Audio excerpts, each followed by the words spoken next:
Welcome to the Art and Science of Complex Sales, proudly presented by Membrane. This podcast is your gateway to mastering the craft of modern selling. If you're passionate about growth, impact, and unlocking full potential in sales and revenue, you're in the right place.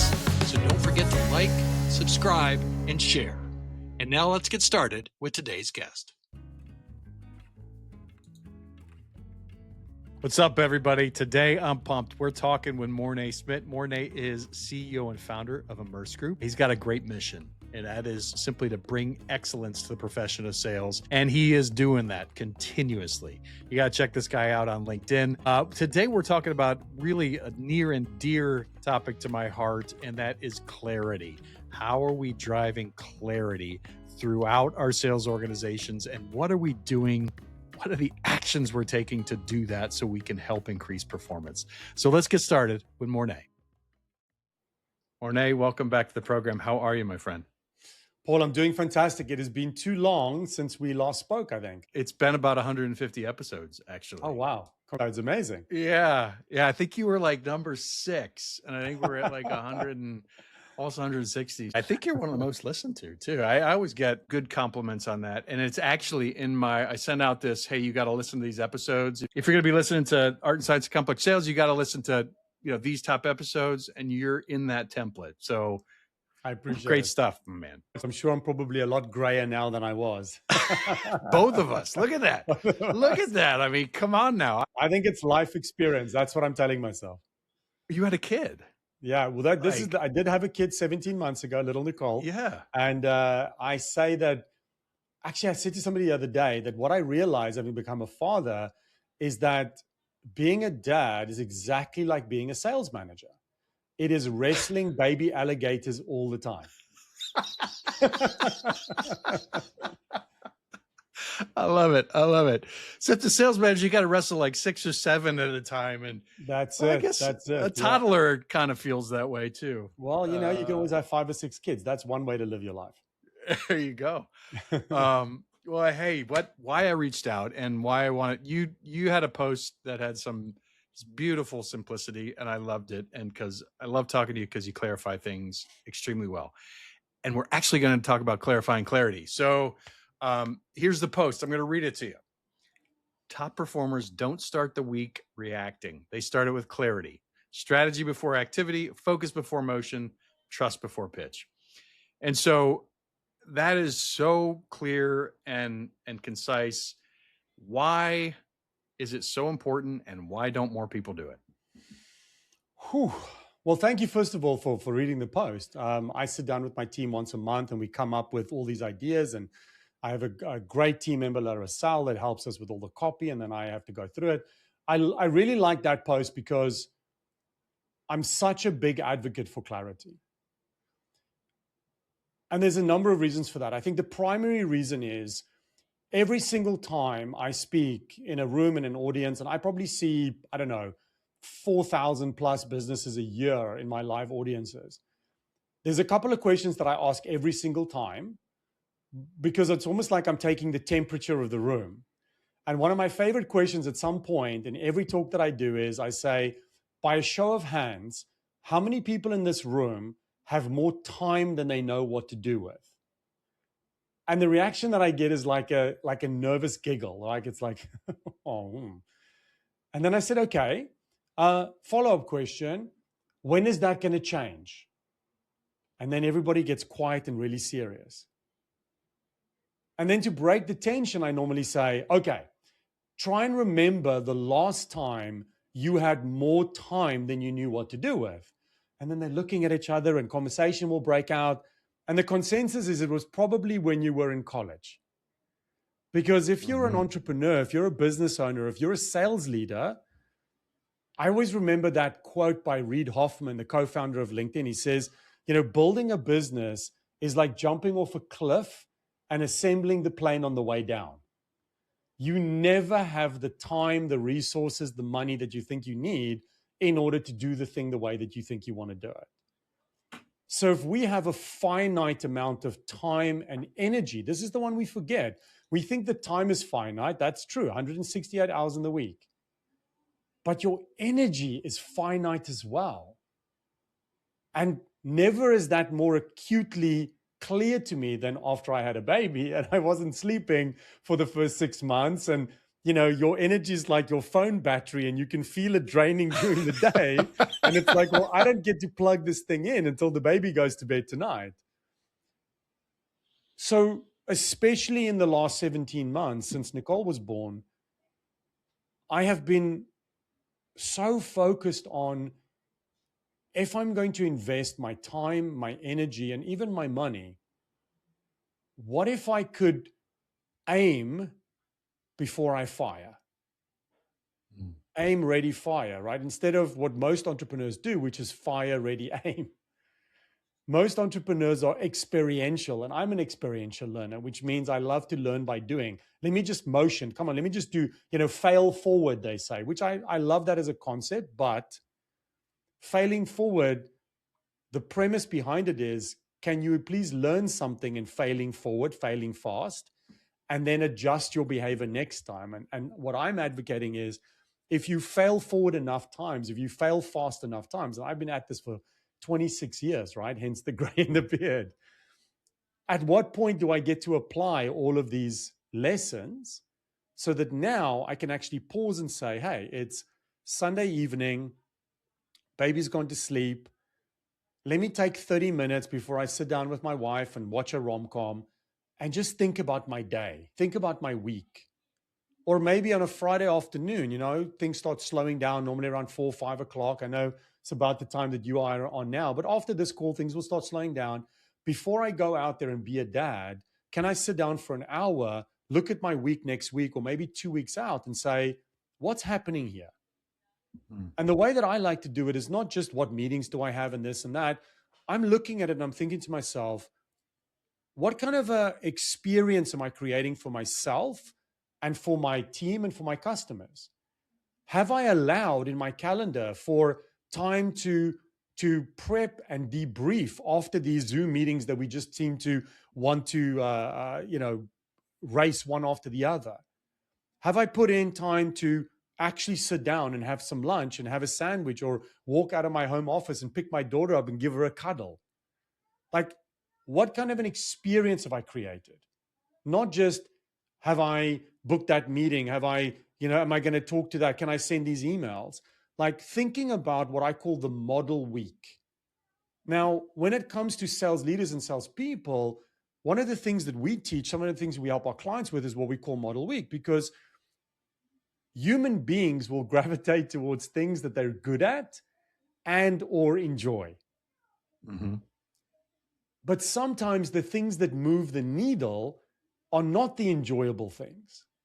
If you're a new business generator, prospecting isn't always fun. And unless I'm sitting at the beginning of my week and saying, it does not matter what happens, it doesn't matter how busy I am blocking myself out this time, and I'm going to, whatever I'm doing, I'm stopping. I'm going to take a walk. I'm going to do whatever. I'm going to get my head right. And I'm doing an hour, 90 minutes of prospecting. And I'm going to be consistent at it. It's that kind of clarity. But it starts for me with the leaders in your business. When I talk about what Immerse does, the ecosystem that we help clients create, and I call it the sales excellence wheel, one of the spokes on the wheel is sales leadership. And for me, excellence in leadership is to create clarity, to design clarity for your team. And what that means is, it is your job as a leader, whether you're the business leader or the sales leader or both, it is your job to ensure that you understand anything and everything that impacts what you do, how you do it, and who you do it for. So explicitly, it is your job to understand the macroeconomic conditions, the microeconomic conditions, the geopolitical conditions, the competitive landscape, the vertical, the industry, the everything. And then I'm advocating that you sit down with your team and you set the narrative. So what I mean by that is, have you sat down with your team in the last 6 months and said, okay, everybody, there is currently a war, conflict, whatever you want to call it, in Iran. This is affecting oil prices. Now, even if I'm a 10-person business in Helsinki or London or Miami or New York or California, whatever it is, we live in a globalized economy, so everything comes to our doorstep eventually. If oil prices are fluctuating in the Middle East, what does that mean? Well, it means that when I go to the gas station to put fuel in my car, it's going to cost more. So cost of living goes up. But it also means that every single product that we consume, the last mile is normally road freight. So the cost of everything will go up because the cost of freight goes up. It also means that petroleum byproducts like concrete and plastic, etc., will cost more. So now other things go up. But there's also this thing that I keep hearing about on the news, Morné, that says the Strait of Hormuz. I don't even know if I can point to that on a map. What does that mean? Well, the Strait of Hormuz is a waterway, and if that gets blocked, then 40% of the world's fertilizer doesn't move, which means now food production is going to go down. So now what does that mean for me as a business in Atlanta? Well, maybe it means that your customers are feeling the cost of living increases, so they're under pressure to pay their people more. So now they're more worried about their margins, and now they're looking at the thing that you're trying to sell them, and they're being more price sensitive than they normally will be. Have you done that? Because if you're not setting the narrative for your people, if you're not having a conversation in an all-hands meeting once a quarter and saying, let's talk about what's happening internationally, nationally, regionally in our city, well, then your people are getting their mindset from this thing. They're getting it from their phones, and whatever confirmation bias their algorithm is serving up, that's their mindset. And if you don't at least question what they believe, you're probably going to end up with a set of behaviors that you don't want, because this thing is designed to give you bad news. That's what drives clicks. Continually. Right? So now your people are watching the news or social media or Twitter, whatever. Oh, you know, the economy, and Ray Dalio said this morning that we're heading for a Great Depression, and And now your salespeople are quietly showing up and they're going, well, you know, I think customers want cheaper prices and I'm going to have to discount. And they are showing up with a fear and scarcity mindset because you as a leader haven't done the one thing that you're supposed to do first. And that is make it so that your people only worry about things that they can control. You cannot allow them to worry about things that they can't control, because then you're going to get, sorry, go on. Oh, I was going to wonder if I could ask a couple of questions on this. Yes, of course. Sorry. I'm loving where we're going. When I get on a run, I'm like, no, I love it. That's why I just shut up and listen for the most part. But so there's a finite amount of information, right? That I as a leader, and I agree with you, by the way, 100% on controlling that narrative and understanding that narrative. Sure. What are the different categories of that type of thing? So macroeconomics, microeconomics, but there's also if you're going to lead a sales team well, you also need to understand personal economic, like down to your own individual investment of where you want to choose to invest and how and why and where. Do you like different areas of clarity? Is that and ensuring that you discuss different levels in different areas? Is that something that you work in this model?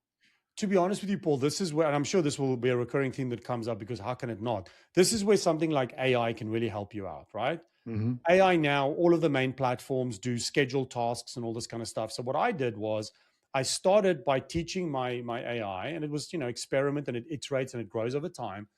I basically gave it this narrative that you and I are talking about. I said, look, I lead a company. I'm not the sales leader in my business, but I'm the business leader. And I have a team of 22. Here's what I do. This is who we serve. This is how we do it. This is what we care about. This is our vision, mission, et cetera, et cetera.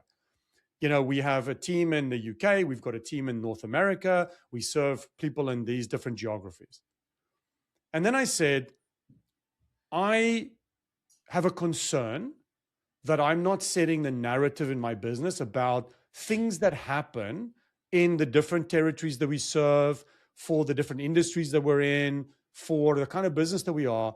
I don't know that I understand the world well enough to give my team a constructive narrative. Nobody's saying, be a positive motivational speaker, right? Be a Tony Robbins and, bend reality. That's not what this is.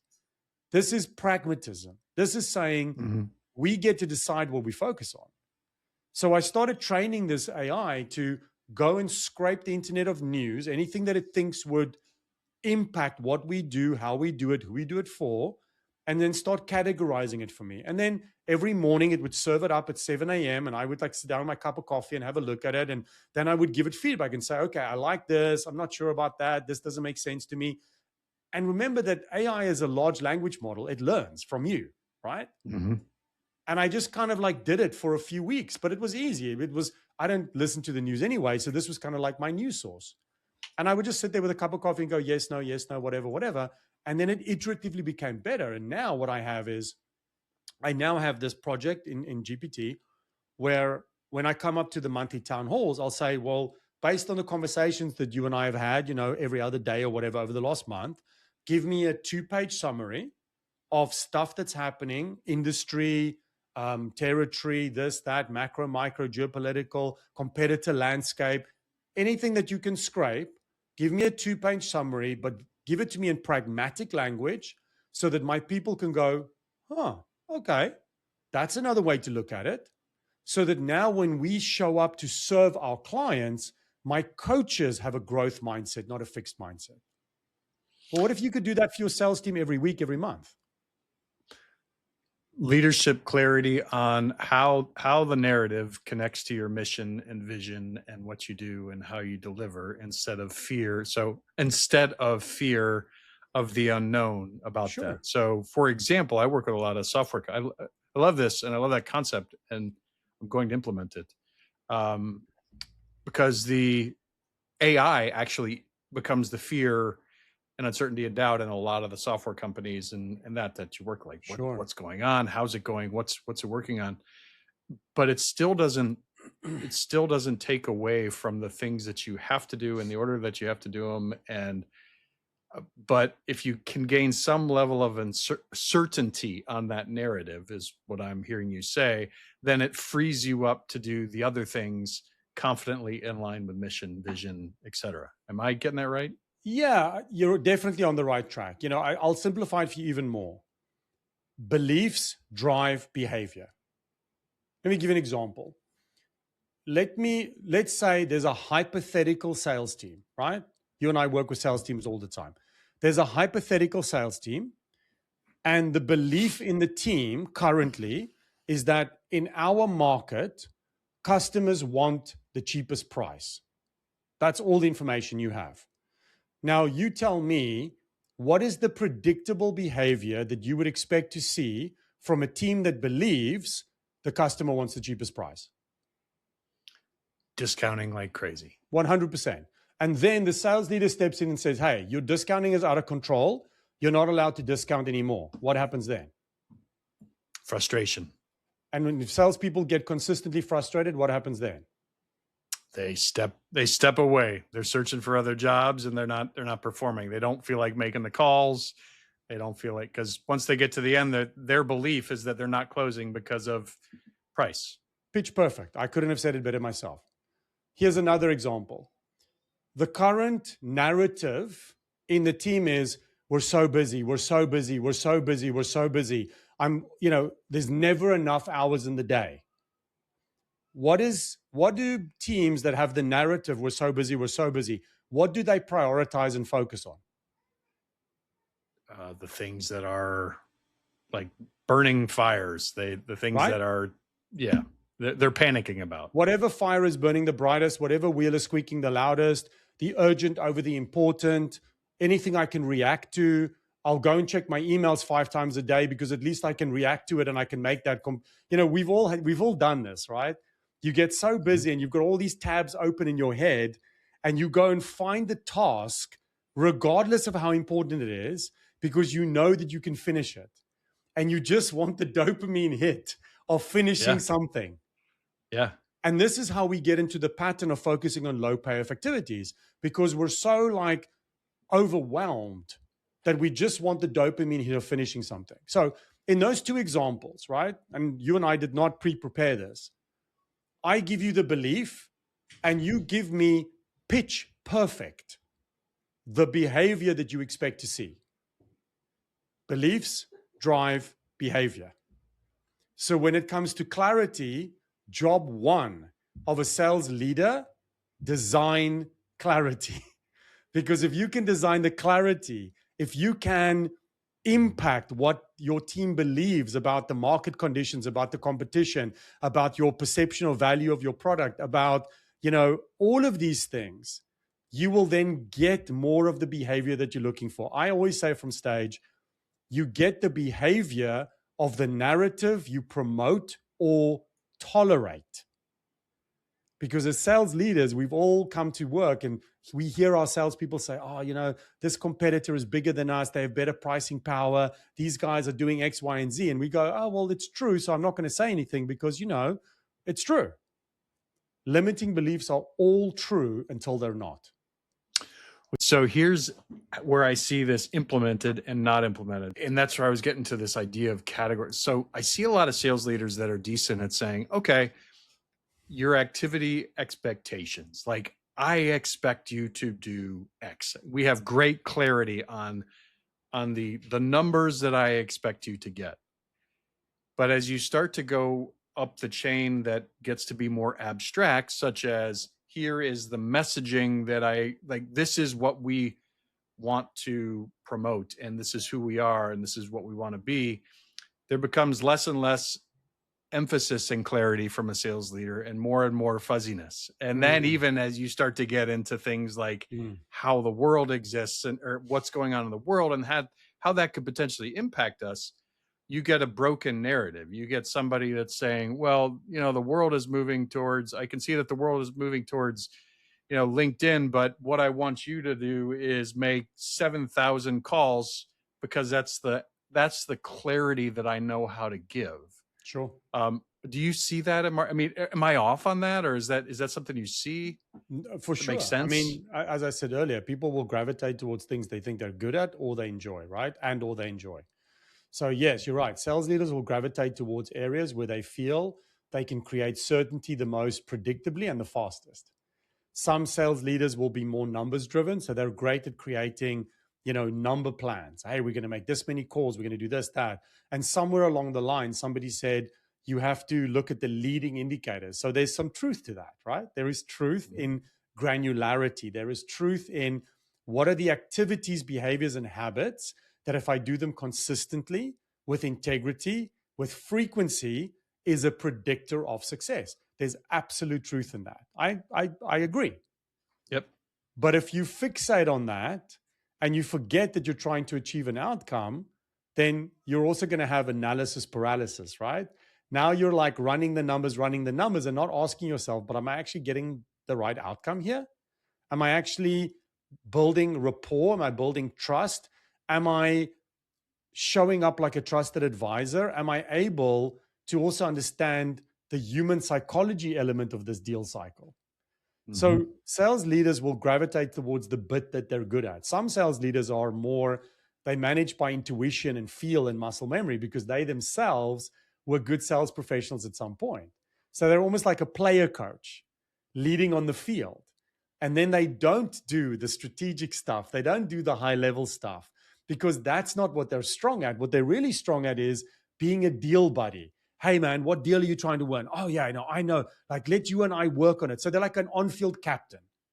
But an on-field captain is not the same as a coach or a manager next to the field, the court, or the rink who has the ability to strategically think their way through all of the resources at their disposal. So again, I get it. People will play to their strengths. But this is where, you and I as external resources can come in and say, hey, what you're doing and your strengths are amazing. Let's double down on that. But let's also take a view. Let's come up to 30,000 foot and take a view here of the bits that you're not doing. Oh, I see that you're not really thinking about your 5-year or 3-year recruitment plan because you're winning deals and that's what you're good at. Or, you know what, you haven't really thought about how the business plan translates into a sales plan and how you're going to work out your sales mix and your go-to-market strategy. Let's help you with that. Or you're actually really good at the RevOps side, but you're lacking a little bit when it comes to the consistency of role practice and gap analysis on live deals. So let's help you out here. Like I don't know about you, Paul, but I find it perplexing sometimes how businesses will hire or promote somebody to a sales leader position, and then the immediate presumption or assumption is this person is now the finished product. Yeah. Like I've had companies that I've spoken to say, oh, when I met you at this event and I heard one of your talks and you really got me excited and gave me all these ideas, and I was gonna call you and I was gonna hire you, but then we hired a head of sales instead. And I'm like, those two things are not mutually exclusive. Like that head of sales, however good they are, they're not the finished product, and they are a multiplier of effort. And if you should be investing in anything, you should be investing in that human. You should be doing everything you can to make them extraordinary so that they can rub off on the rest of the team. Yeah, and I'm such a big believer in that, which is and where you go to with that, which is we're talking about leadership and C-level clarity has to be the same. We have to be having that at that level to be able to then empower someone at the VP and manager levels well. Like if we don't have that clarity that goes up and down through, you end up hiring a hero VP and a hero rep that, I think the numbers are something like 17% of reps do 80% of the revenue.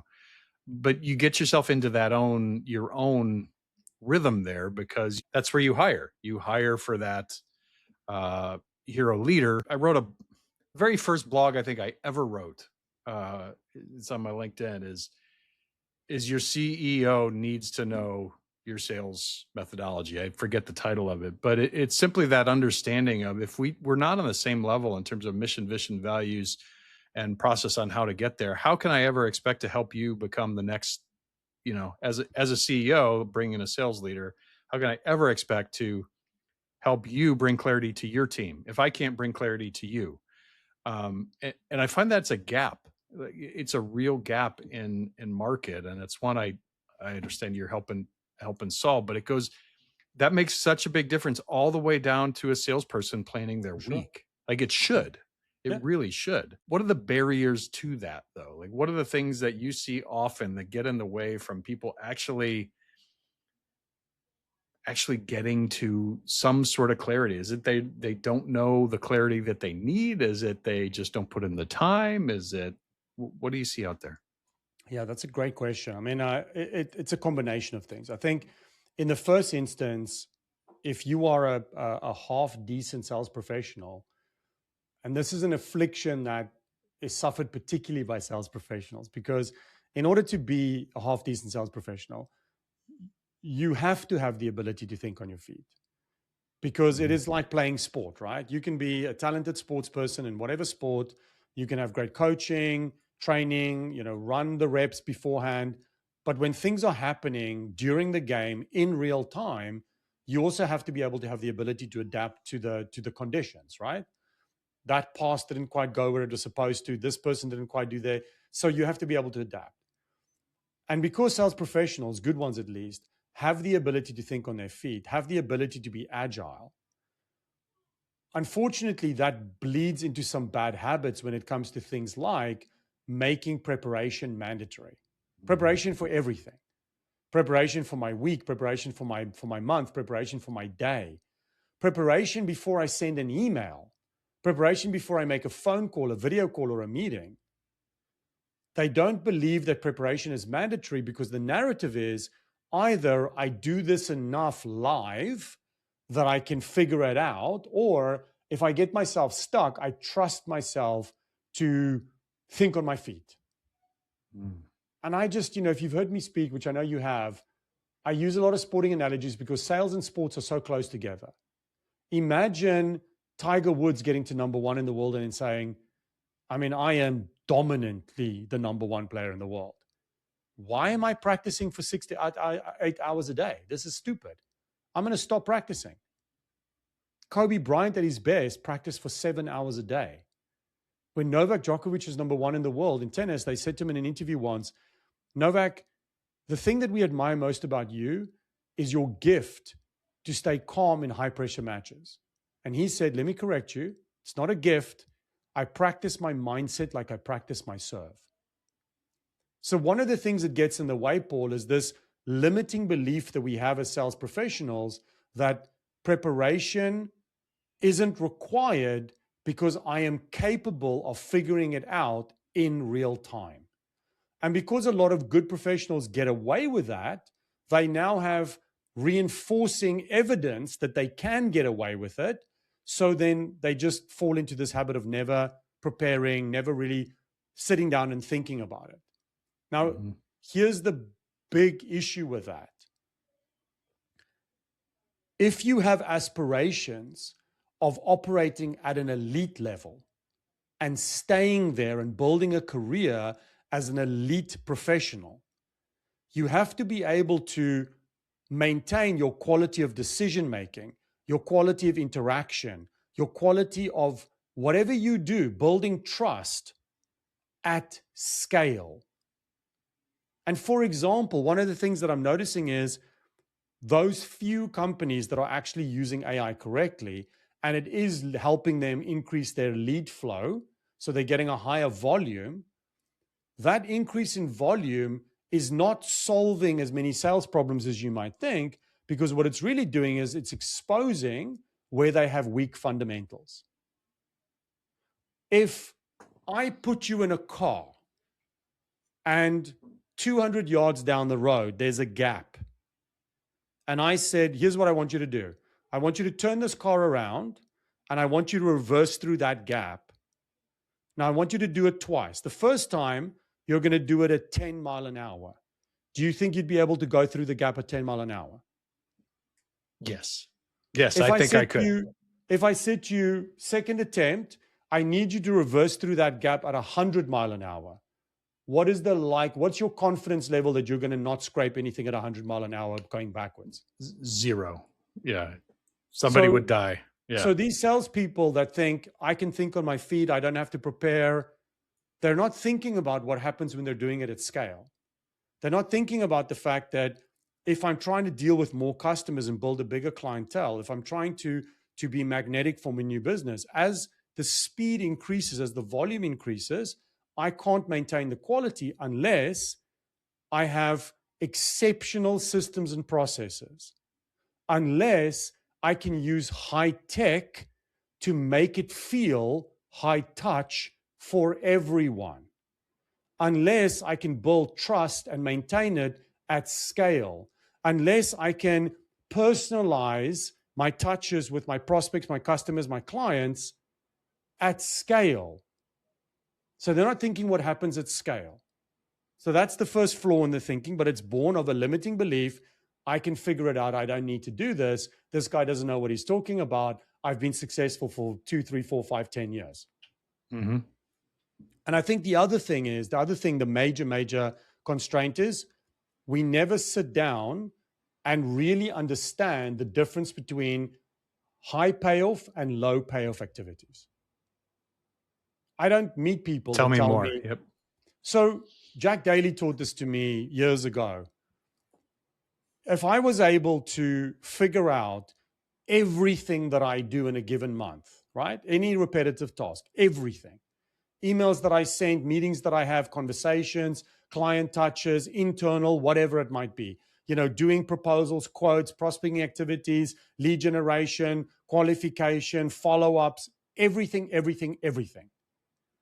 And I could make a distinction between which of these activities are high reward activities. So which activities, given what I am responsible and accountable for, which of these activities can only be done by me, versus which of these activities maybe still need to be done, but they could be insourced, outsourced, automated through AI machine learning, or I could simply stop doing them.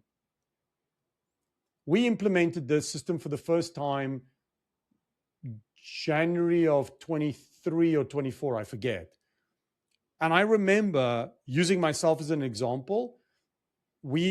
I managed to extract a list of all the stuff that I did, and I can tell you how we did that. the number one thing on my list was predictable, was emails and calendar, because that comes up all the time. Yep. So what we do in our business, we still do it to this day, twice a year.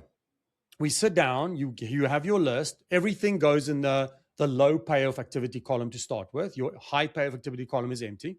And then you buddy up with somebody in your team. And you have to motivate to your buddy why something has to move across to high payoff, so it's yours, versus what needs to stay, and they need to fight you on it. And I sat down with Ollie and my team, who you know, and I said, well, look, the first one is email and calendar. I don't want to keep it, but I'm going to have to, because, CEO of the company, I get very sensitive emails. It's got to be me. And Ollie, bless him, said to me, I challenge. And I said, okay, what's the challenge? And he said, well, Morné, with respect, the team and I have been talking, and we don't think that anybody can do a worse job than you of managing your inbox. And I was like, how dare you? Go, Holly. So once I got over my ego, I said, okay, tell me. And he goes, well, you travel a lot. You go speaking tours and whatnot. And especially when you're traveling, you deprioritize internal emails, and it takes you like 2-3 days to come back to people, and you're a bottleneck. So you need to hire somebody to manage it. I hired a lady called Suzanne, I think April of 23 or 24, and then had to train her over about a 6-week period how to reply to emails on my behalf, like not to pretend to be me, just on my behalf, right? And also manage my calendar. Long story short, took about 6 weeks. She got it in June of 24, I think it was, no, 23. She took it over, and the new rule was I wasn't allowed to open Outlook until I was told. So she would go into my Outlook and look at my emails every 2 hours, take all of my meeting requests, everything else.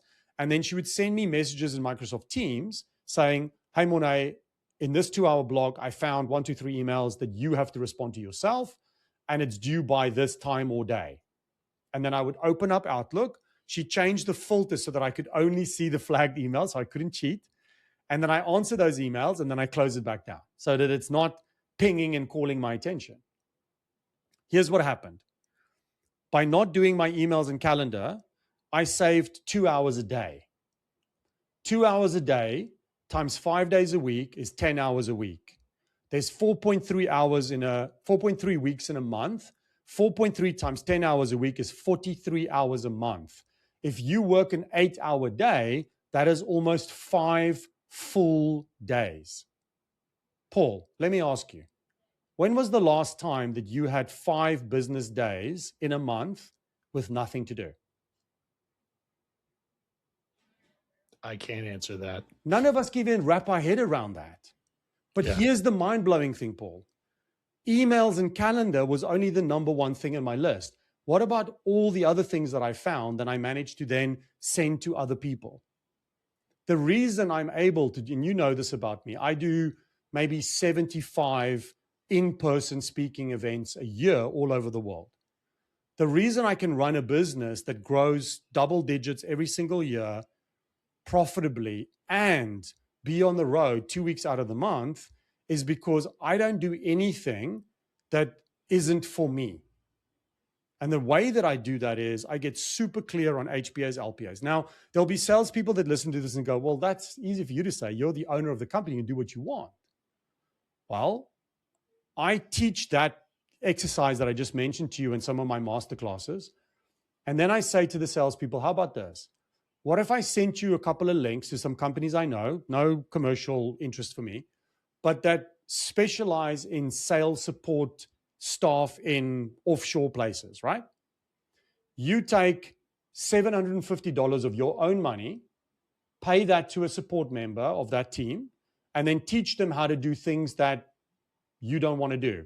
Update the CRM, research on your leads, do your pitch decks for you, propose, whatever it might be, right? Teach them to do these things. Here's what's going to happen. You're going to have more time to do the things that only you can do. Client meetings, great follow-ups, going for that lunch with that referral source, doing your prospecting. And when your sales figures jump up by 10, 20, 50, 100 grand a month, the $750 that you're paying that sales support person is a rounding error. You won't even know that you're doing it. And then your boss will come to you a month, 2, 3 later and say, Paul, your numbers are amazing. dude, congratulations. What is going on? Oh, I went to this masterclass with Morné and he sent me a link and I found myself a support resource. And now they're doing all the busy work that I normally used to do. Your boss is going to go, Paul, I insist on refunding you the money. Plus, can I give you some more? Hire another assistant if you want. Here's the thing that I want people to remember. If you're a sales professional, sales leader, and you don't have an assistant, you are one. Make your choice. Wow. That's a great ending. And I like it because it ties us back to the beginning, which is you can't do that without crystal clear clarity. Absolutely. Like there's no possible way. Otherwise, you have a busy work. You have somebody else doing busy work and you're checking out. So you have to have the crystal clear clarity at all levels. So I love your work, man. I love what you're doing.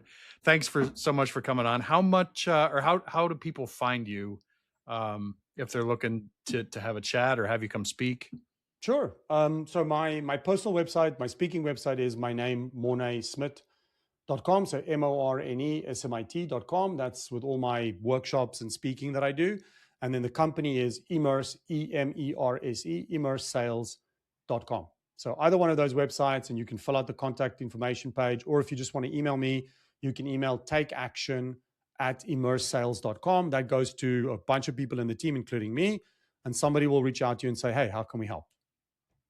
But it won't be you because you're not reading that email first. It won't be me, but yes, if it is exactly. something No, that's for good. me, if it's a speaking gig, then eventually it'll make its way to me. That's good. That's very, very good. So no, and by the way, every time I contact you, I get in touch with the person that you're working with, and she gets back to me, and it's extremely professional, timely, sure. And she's doing the prep work, and it's awesome. So Kanisha, my assistant now, has a playbook on how to handle all my stuff. So again, I encourage all the leaders that are listening, anything that you do that is replicable, build a playbook, because it is a snapshot in time of what works today. That's awesome. That is awesome. Well, we'll use that as the outro. And Morné, it's been wonderful. Really enjoyed the time with you. Great to see you again. All right, everybody. Well, hey, let's thank Morné. Make sure you're reaching out to him for speaking, for working with Immerse Sales. Awesome organization. I've had a chance to work with him a bit and absolutely highly, highly, highly recommend it.